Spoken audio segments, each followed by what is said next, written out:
this show is taken off the air, it's literally taking money out of my pocket. Right. So I got my own personal feelings about that because it personally affects me. They were tired of me fighting with the writers about their writing, and then they were tired of Eddie's shenanigans. Which means whatever. I mean, Eddie is a nut, and I mean that in I imagine the brother's showing up late, the brother's showing all up of that, whatever, and you're like, I'm on time. Right.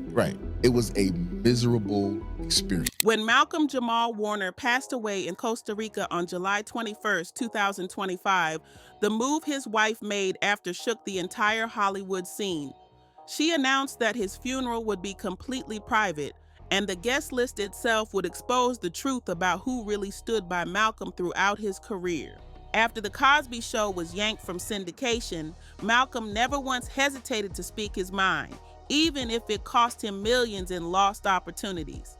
He wasn't about to play nice just to protect his paycheck, and that kind of honesty made him both respected and resented in the industry. In his final years, Malcolm became a fearless critic, calling out the deep problems that plague Hollywood. He wasn't afraid to burn bridges if it meant telling the truth, and that left him with powerful enemies. Now, in death, his family is making sure the same industry that ignored him won't get the chance to exploit his legacy. For decades, Malcolm had been a storm in the system, refusing to stay quiet no matter the cost, and that's exactly why his story is still shaking people up today. Malcolm's career was littered with broken bridges. He clashed with co-stars, took shots at hip-hop icons, and even stood up for controversial figures when he knew it would drain his bank account. He never cared about keeping the peace if it meant sacrificing his truth, and Hollywood never forgave him for that. So when names started disappearing from the funeral guest list, it wasn't by chance. It was a message. Every exclusion connected back to a personal feud, a reminder of the battles Malcolm fought and the stars who learned the hard way that loyalty wasn't his currency. For Malcolm, truth always came first, even if it left him isolated.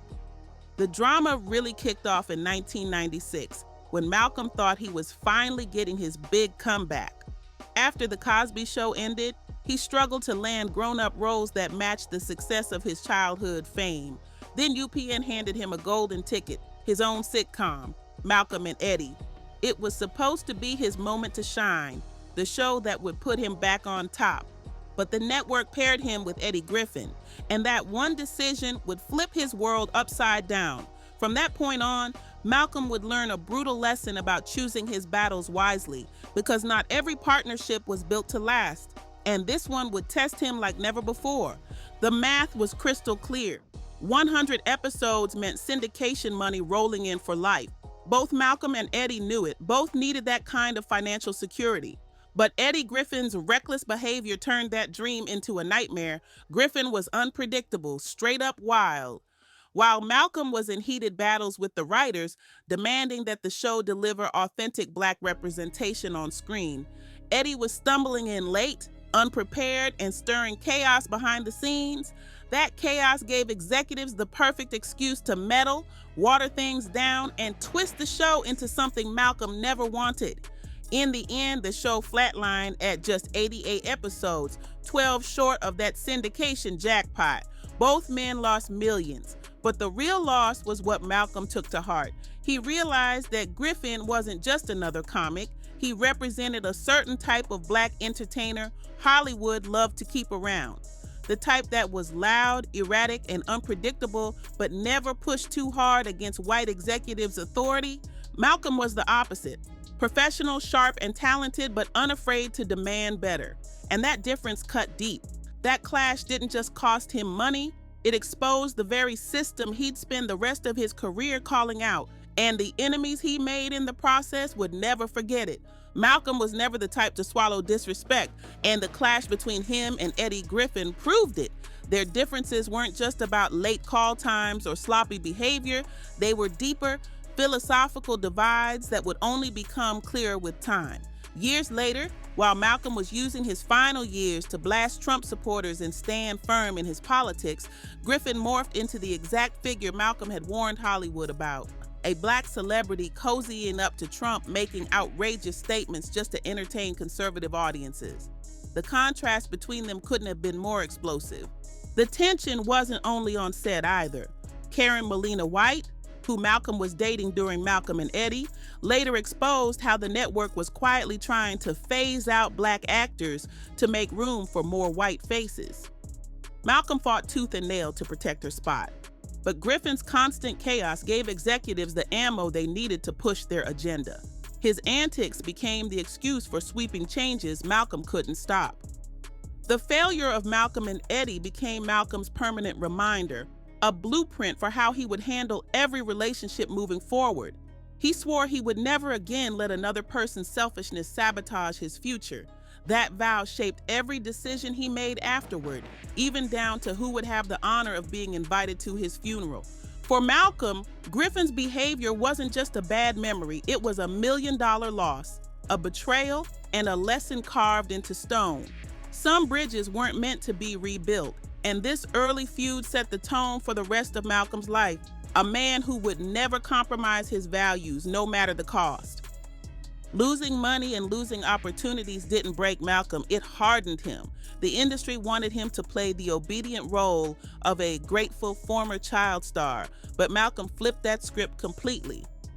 Instead of bowing down, he became razor sharp about who he worked with, what projects he touched, and how his name was attached. That same selectiveness eventually stretched all the way to his final goodbye. His funeral guest list was a reflection of those choices. Back in the 90s, the UPN executives thought they had Malcolm right where they wanted him. To them, he was just another child star desperate for a comeback, someone easy to manipulate and control. They expected gratitude for tossing him a second chance after the Cosby Show.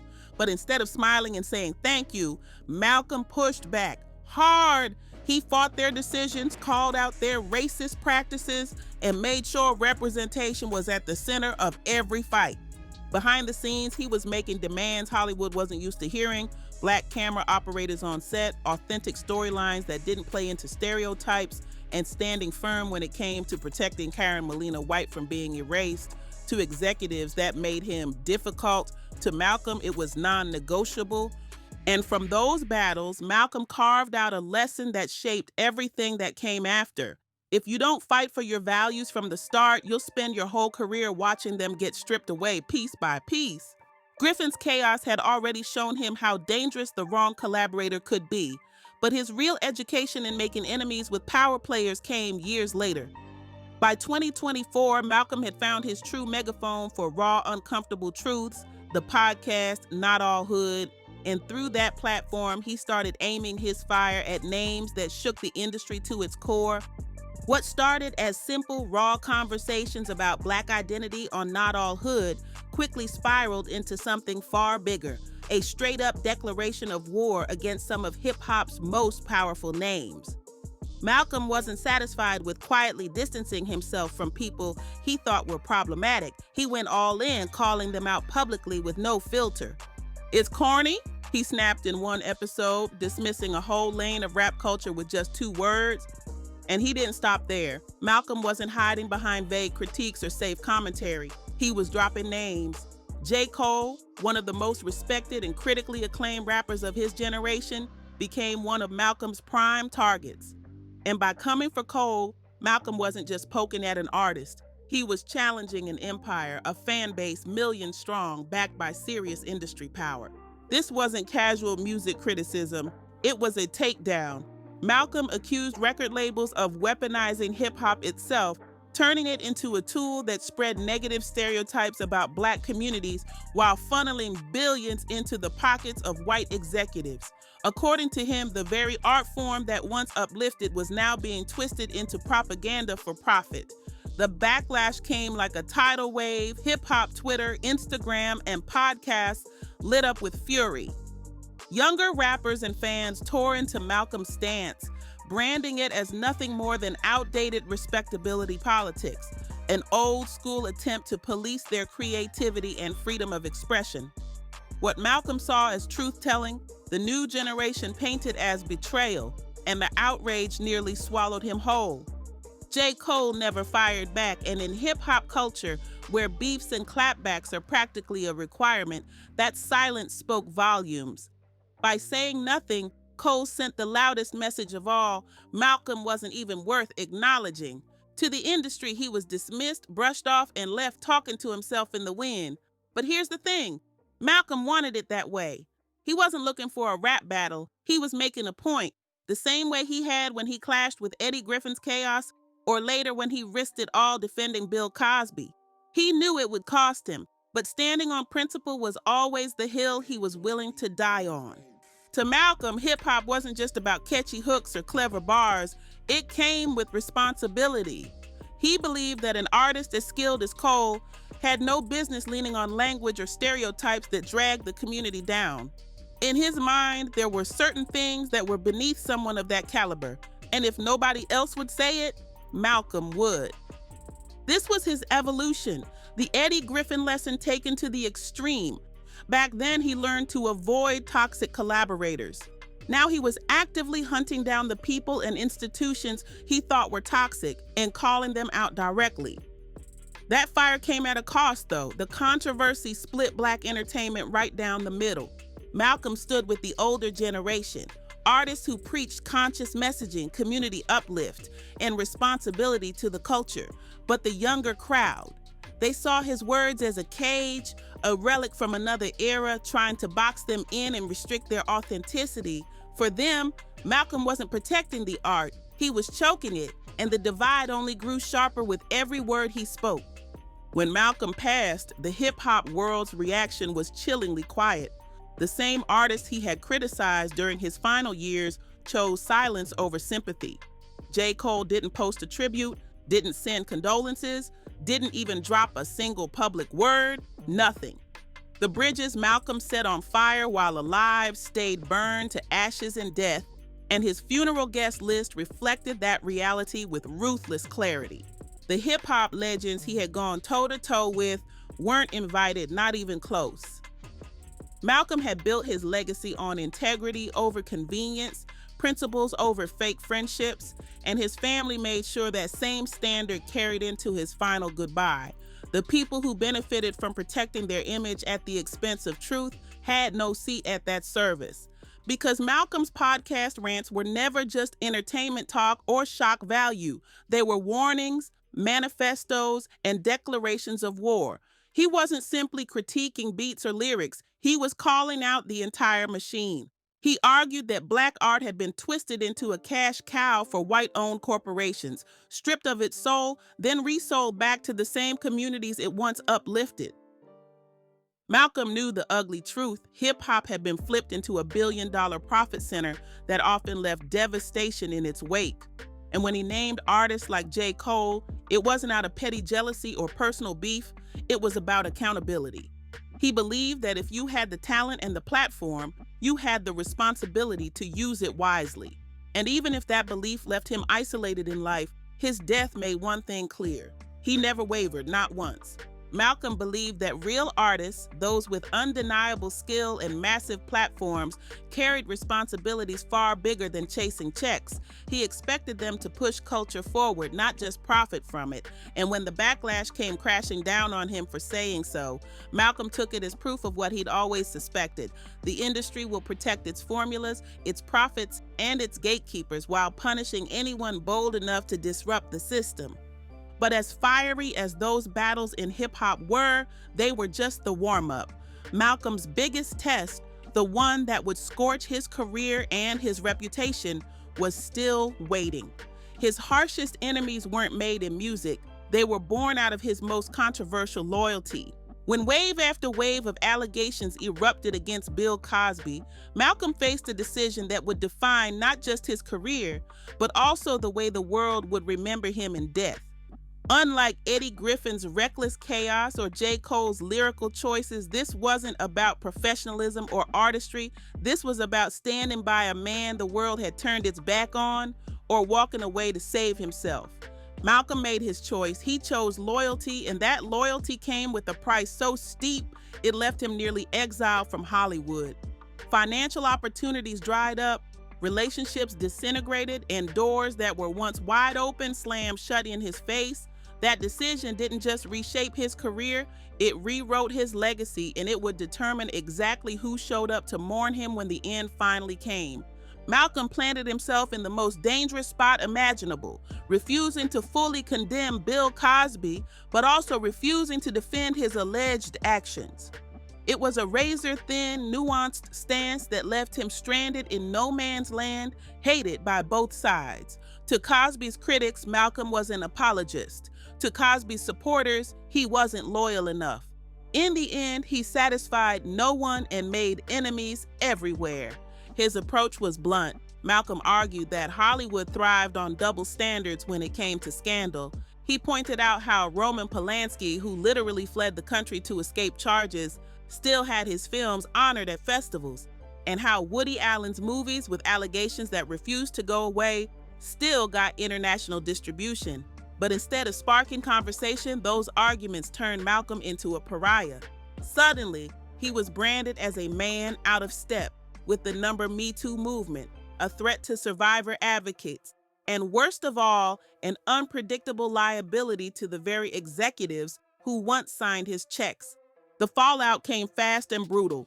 Hollywood executives decided he was unreliable, too complicated, and unwilling to give the clean-cut sound bites they demanded. His refusal to take the safe stance marked him as someone they couldn't control, and they punished him for it. The financial pain hit harder than any smear campaign. When The Cosby Show reruns were pulled from syndication in 2014, Malcolm's lifeline vanished overnight. Millions in residual payments, money he had counted on for retirement, evaporated just like that. And Malcolm, true to form, didn't sugarcoat it. He admitted openly that his decision to support Cosby, even partially, was like reaching into his own pocket and setting stacks of cash on fire. That blunt honesty made Malcolm look cold-blooded to many, especially to those who believed moral outrage should always outweigh financial loss. By 2023, just 2 years before his death, Malcolm openly reflected on what the Cosby scandal had cost the entire cast. A reboot of The Cosby Show could have set them all up for life, bringing in millions and cementing their legacy for a new generation. But Cosby's crimes had scorched that dream permanently, leaving everyone involved robbed of a second chance at generational wealth. Still, Malcolm never once voiced regret about where he stood. He knew exactly what his loyalty would cost him. Opportunities vanished, friendships shattered, millions of dollars gone. But he stood tall anyway, because in his mind, it was about more than money. For him, it was about values. The weight of personal loyalty, the belief in due process, and the refusal to be pressured into silence just to fit Hollywood's narrative. That loyalty wasn't some random fluke. It connected directly to the same fire that fueled his earlier battles.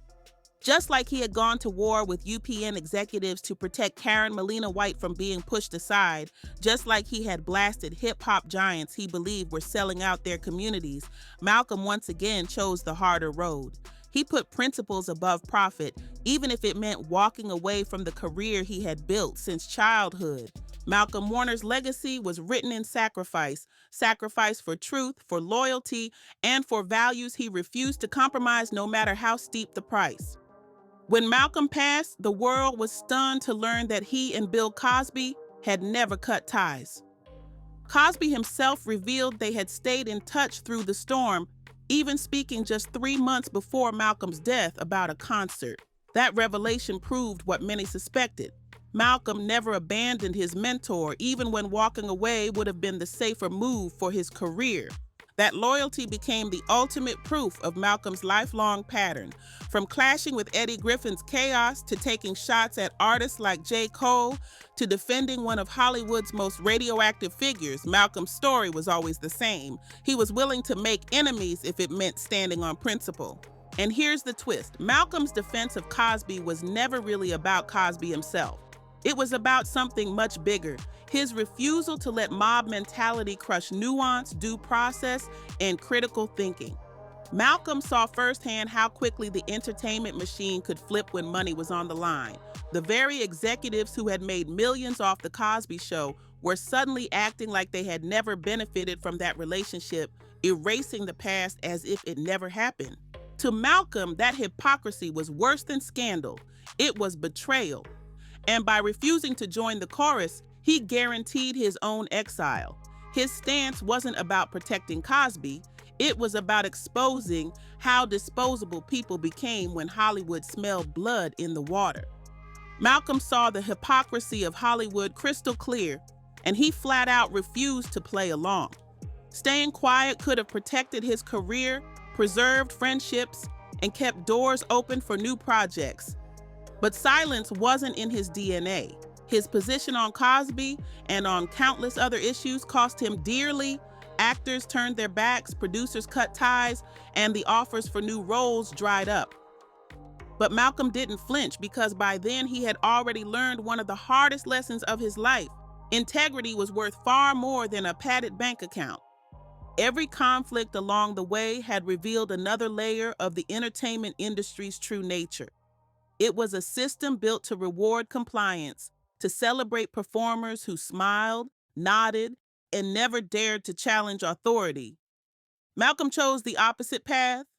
He valued personal loyalty over fake friendships, complex truths over Hollywood's neat, packaged narratives, and authenticity over silence.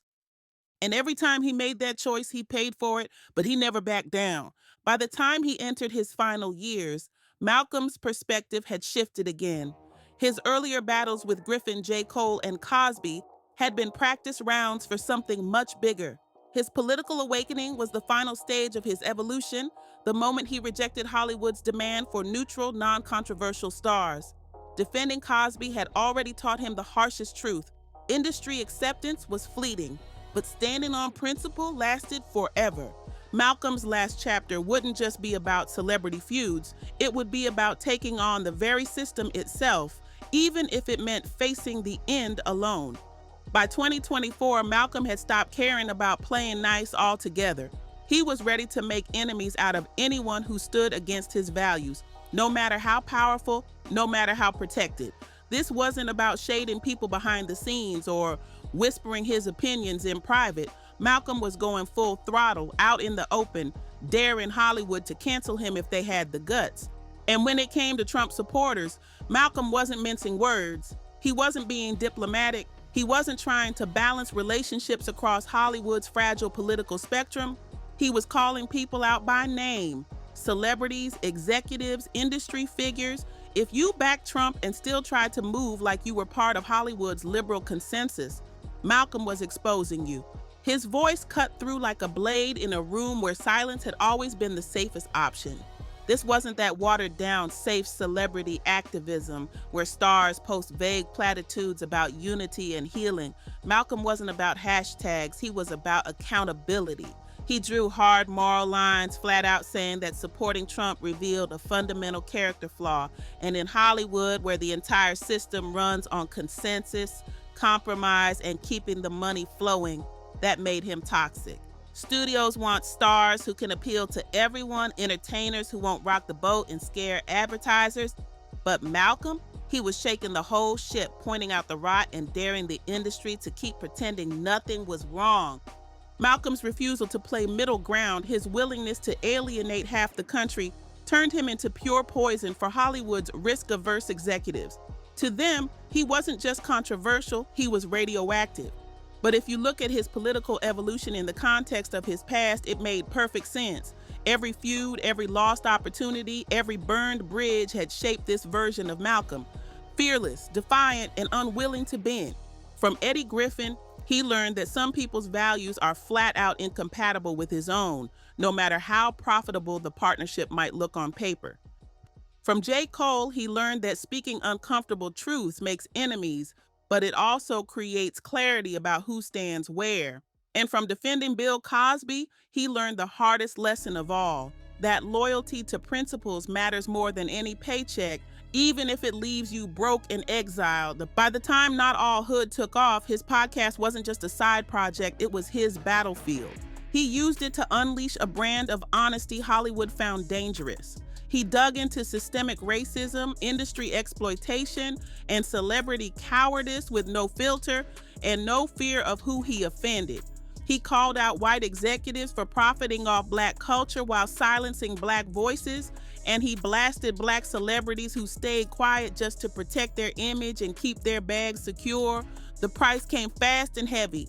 Offers dried up, his name disappeared from high-profile projects, and he watched less talented but safer performers take the spotlight simply because they were easier for the industry to package and sell. Malcolm had chosen the harder path, and it left him on the outside looking in. But through all the battles, all the burned bridges, and all the chaos, Malcolm discovered something priceless: peace of mind.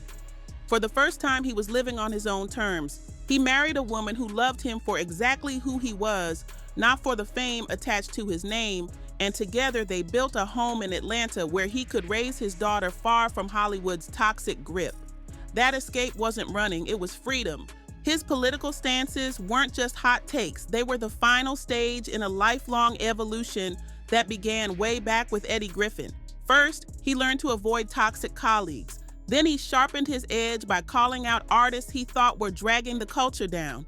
After that, he risked everything defending controversial figures like Cosby. And finally, he went all in, rejecting the entire system that had tried to control him since childhood. The boy who once charmed America as Theo Huxtable had grown into a man Hollywood couldn't buy, couldn't silence, and absolutely couldn't control. And that independence came with a price. He collected more enemies than friends in the very business that had made him a star. So when Malcolm died, the silence from certain corners of Hollywood spoke louder than any tribute. The executives he exposed, the celebrities he dragged, the power players he embarrassed, they stayed quiet because they all knew the truth. They weren't welcome at his funeral. His final guest list was more than a formality. It was Malcolm's last word, a final act of defiance against an industry that had tried and failed to own him. Malcolm's political evolution wasn't some overnight transformation. It was the product of decades of battles, each conflict sharpening his vision. He'd seen it all from the inside: how Hollywood pulled strings in back rooms, how careers were deliberately destroyed, how principles were traded away for profit. And when he started speaking those truths out loud, he became dangerous to an industry that thrived on secrets. The celebrities who bit their tongues during Trump's presidency to protect their bags knew Malcolm had labeled them as cowards. The executives who got rich off exploitative content knew he had pulled back the curtain on their playbook. Malcolm's politics weren't just about left or right, they were about integrity. And he made it crystal clear he could tell the difference between people with a backbone and people without one. So when his life came to an end, his decades of enemy-making set the stage for one final spectacle. His funeral wasn't going to be a red carpet reunion. It was going to be a litmus test. The guest list itself would be the truth teller, exposing who had been real with Malcolm and who had been using him the entire time. And when the announcement dropped that his funeral would be private, invite only with a tightly controlled list, Hollywood's reaction told the whole story. The silence, the side conversations, the nervous speculation. It revealed more about the industry than any speech Malcolm could have given. In death, just like in life, Malcolm-Jamal Warner forced Hollywood to look at itself in the mirror, and it did not like what it saw. The same people who had sidelined Malcolm for years suddenly wanted to be seen mourning him. Hollywood power players who once whispered about him behind closed doors now tried to flood timelines with sympathy posts.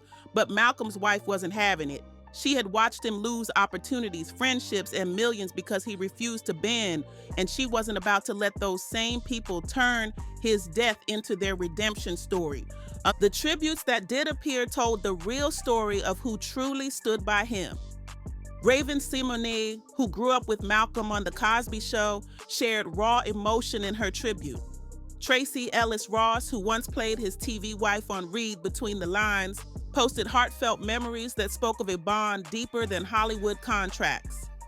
These weren't manufactured connections crafted for PR. They were genuine friendships that lasted through every controversy, every feud, every storm Malcolm stirred up. Even Bill Cosby, radioactive in Hollywood, felt compelled to speak publicly on Malcolm's death because no matter how toxic his own reputation became, his bond with Malcolm had remained real. That loyalty, no matter how controversial, spoke volumes about who Malcolm truly was, a man who chose honesty over convenience even when the whole world disagreed. And then came the silence that spoke louder than any tribute.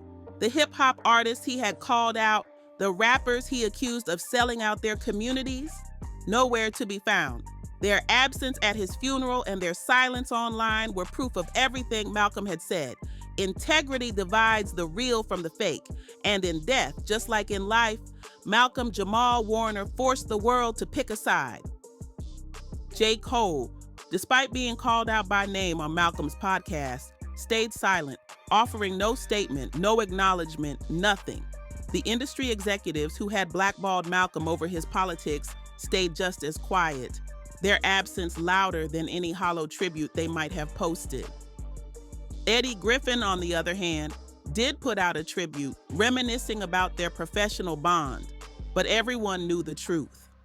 Griffin's unprofessionalism had cost Malcolm millions and proven every fear about toxic collaborators was dead on. And for that, he wouldn't be welcome at the actual funeral. The way the arrangements were handled made the exclusions crystal clear. There were no press releases, no official bans, no messy public statements. The list spoke for itself. Inside were close family, genuine friends, and collaborators who had stood by Malcolm when it counted. Everyone else, the opportunists, the silent bystanders, the fake allies, would be left outside watching from a distance. Malcolm's cousin captured the family's position perfectly, saying his mother had nurtured a legacy that reached far beyond the trappings of celebrity. This funeral wasn't about the Hollywood machine that had tried to control him. It was about honoring the man who refused to be controlled. And the exclusions? They traced directly back to every war Malcolm had fought. Eddie Griffin's chaos, J. Cole's silence, the executives who punished him for defending Cosby, the stars who turned their backs over his politics. Every one of them was locked out. Malcolm's last act wasn't just a farewell, it was a reckoning, and the guest list itself was his final statement of truth.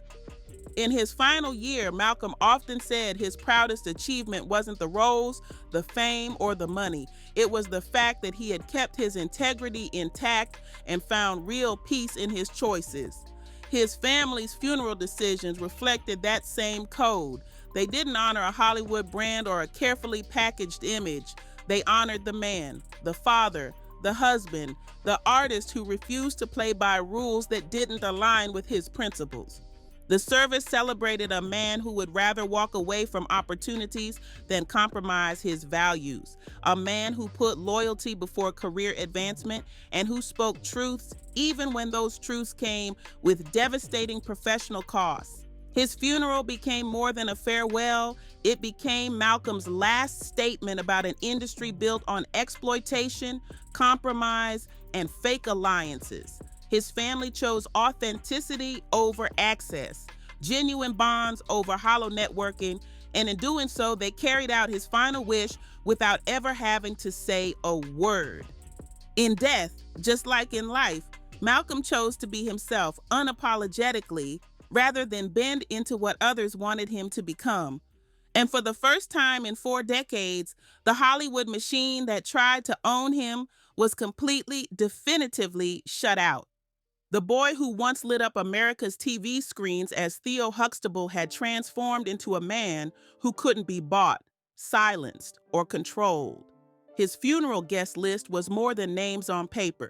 It was proof that some relationships are real and they survive long after the lights of Hollywood fade. Controversy had always been Malcolm's proving ground. It separated the real from the fake. Eddie Griffin, J. Cole, and countless industry names learned too late that Malcolm's loyalty wasn't a perk of proximity. It had to be earned through genuine respect. And for those who failed that test, the punishment was clear. They would be watching his funeral from the outside, finally realizing the steep cost of treating integrity as optional. The funeral arrangements, carefully crafted by his wife and family, carried a purpose far deeper than logistics. They knew Malcolm's death would attract people who ignored him in life, but wanted to be tied to his legacy in death. So the guest list wasn't just a roll call of names, it was a line drawn in the sand. It was about honoring a man who spent his career making the hard choices, even when those choices left him isolated. Malcolm had always taught his family one powerful truth. Some relationships are worth protecting no matter the controversy, while others will expose themselves as purely transactional the moment they're tested. His funeral became the ultimate test, separating those who had truly cared for him from those who only used him for what he could give. And in the end, his family stood firm. They refused to let the same Hollywood machine that tried to control Malcolm in life exploit him in death. His legacy was guarded, his truth preserved, and his funeral guest list told the world everything it needed to know.